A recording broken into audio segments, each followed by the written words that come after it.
Ayan, magandang umaga po sa inyong lahat. Tanghali na pala.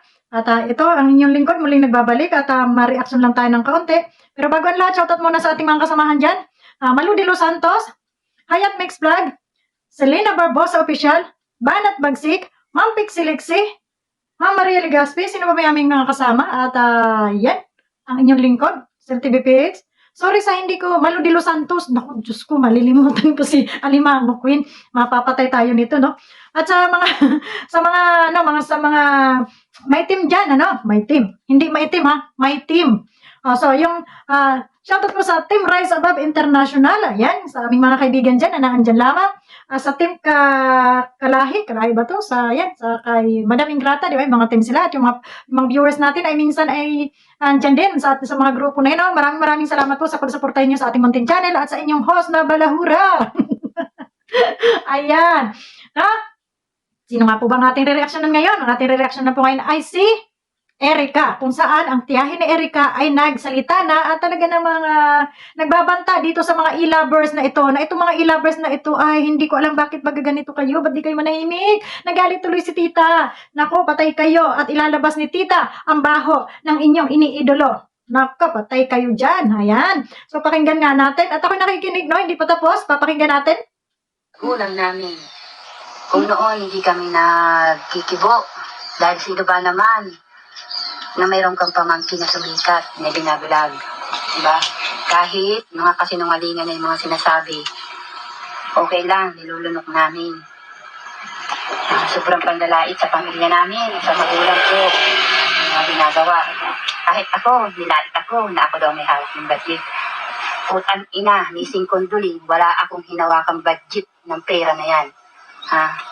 Kung gusto ninyong malaman, si Sheila May ang kontakin ninyo at siya ang may hawak ng budget ng pera ni Jun A. Sila ang magkaut-utan labi. Erica at Sheila May. Sila. Wala sa aming may hawak tiyuhin o tiyahin. Hindi lang kami nagkikibo dahil ayaw namin ang kahilian. Ang sinasabi ko sa inyo. Tindahan ko na issue na issue. Sinasabi ninyo, pinapalabas ninyo mga ilang. Mundo wala ganyan sa hapon. Never yan namigay ng budget ng puhunan dyan sa tindahan na yan. Tira yan ang asawa ko at yung pinagpatayo na ito ng bahay, tira pa ito nung tinulong ni Robel. Walang iri ka dyan, walang iri ka. Sabi ko sa inyo, nakakapuno na kayo, mga ilaban kayo, pasikat kayo, puro kayo mga kabutugan. Paggagawa na lang ng kwento. At yung sinasabi ng Sheila May na yan, na sinasabi nyo, babalitaan namin na inapi namin yan, mga yan. Wala kayong alam dyan sa mga yan. Ako, kami ang nakakilala dyan, kami kasama namin yan. Alam namin ang mga likaw ng pitutan yan. Mga bata pa yan, kanino yan? Saan yan nakaisan? Sa tiyuhin, sa akin. Maganda dyan, sino ang nag-intindi dyan? Igatas ko pa yan. Ano sinasabi niyo pang-aapi ang ginagawa ko dyan sa mga yan? Sa mga batang yan. Puro mga kabutugan na lang mga ginagawa. Nagkapira lang, nagdumating ang pira dyan naging narubuan ng tungan. Sabi sa inyo. Tapos kayo mailagay kayo, sobra kayo, kalinira, sobra kayo mga kabutugan, sinasabi ninyo. Kasi magulang ko, inapakan ninyo, kanka. Kayo ang mga butog, wala kayong alam sa buhay namin, wala kayong alam sa pamilya ko, wala kayong alam sa magulang ko. Pumunta kayo dito, sa bahay, hinarapan kayo ng magulang ko, kahit hindi na nakakaingay ina ko. Hinarapan kayo ng ayos, kinuhaan kayo ng buko, inintindi kayo, inausap kayo. Tapos palalabasin ninyo, ang magulang ko, malakas pa sa sikat ng araw. Putang ina ninyo, wala kayong alam, text kayo ng text, dada kayo ng dada, wala kayong alam, nung time na pagkagabi na. So yun, nakakalungkot, ayan. At putulin na natin, no? Panoorin nyo na lang doon sa ng tiyahin ni Erica. Na yun nga sinasabi nitong tiyahin ni Erica na kung sino daw ang scammer. Ang sinasabi niya dito ay si Erica ang tunay na scammer dito. Dahil yun daw pera ni Jun A na sinasabi nilang Jun A ay ito ay si Erica ang naghahawak, hindi ang kanyang mga tiyahin at ang kanyang lolo at lola, no?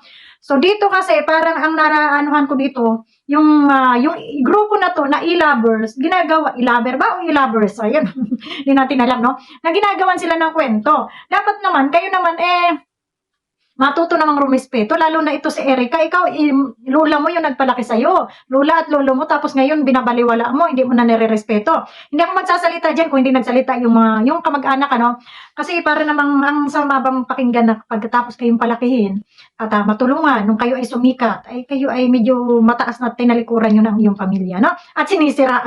So dito, parang napuno na itong si ante, si ante, napuno na tsaka sila uncle, no? Kaya,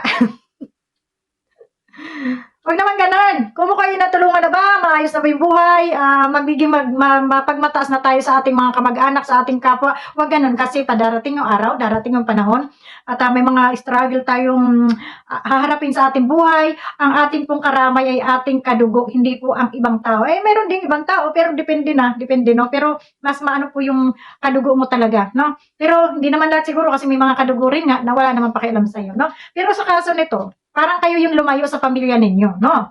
Kasi sino bang nagpalaki sa inyo? Magulang, lola, lolo, no? So, diyan kayo nakasandal. Tapos, nung kayo ay malalaki na, ay kayo ay medyo sumalungat na, no? Iniwan nyo na sila at nagkaroon na kayo nagkaroon na kayo ng sarili nyong buhay, naayos na yung buhay ninyo, may pinagkukunan na kayo, may nagsusuporta sa inyo, tinalikuran nyo na yung matatanda. At ngayon, ay ginagawan pa ng kwento ng grupo ninyo na e-lovers. Kaya, si ante, ay galit na galit dito sa mga e-lovers na ito. Sino-sino ba yung mga e-lovers na yan? Sa totoo lang, hindi ko po kilala yung mga yan. Hindi naman tayo masyado nakatutok dito, no? So, naanhan lang natin. No, kasi nagulat ako si ante nagsalita. Dapat kamag-anak ito, dapat pagtatakpan niya. Pero napuno na rin siguro si ante. Kaya nagsalita na. Ayan. Inagaw-agaw namin ang magulang namin na nag-hospital na halos hindi na makanya. Hindi kayo naghihirap ng hayop kayo. Pagigil kayo ng kahabugan ninyo. Mailaber, makasikat, magkapira lamang kayo. Puro kabutugan na lang ang ginagawa ninyo. Ha? Sa hospital yung magulang ko, sila rin ng dugo. Pero nasaan yung Eric ang sinasabi nyo? Ha? Nasaan yung Eric ang sinasabi ninyo? Nandun, naliligo sila sa sa San Pascual. Yung mag-aranak, pero walang tinulong, wala yung itinulong sa pagulang namin. Kami, nag-ahirap sa hospital. Ewan kayo magparabibinutog, magparagagawa ng kwento. Na walang sakit yung magulang namin, wala naman kayong ambag. Lady pa nga sa inyo si Mami Lydia. Mga kabulan na lang mo sinasabi ninyo sa amin, binabaliktad na lang ninyo kami. Ayun, natapos. So, yun, alam niyo yung sinasabi niya na ng mga kabutugan, parang salitang Bicol yung mga kahambugan, ha? Doon sa sinasabi mga kabutugan daw ninyo, mga e-lovers kayo. Bakit baga kayo nagawa ng kwento? No? So, yun po si ante po ay naglabas na sama ng loob. No? Hindi ordinary. Dahil hindi niya sinasabi totoo. Kapidongski TV. Oh, ito po ay dito natin napanood kay Kapidongski, no? Na yun nga, naglabas ng sama ng loob itong si ante, no?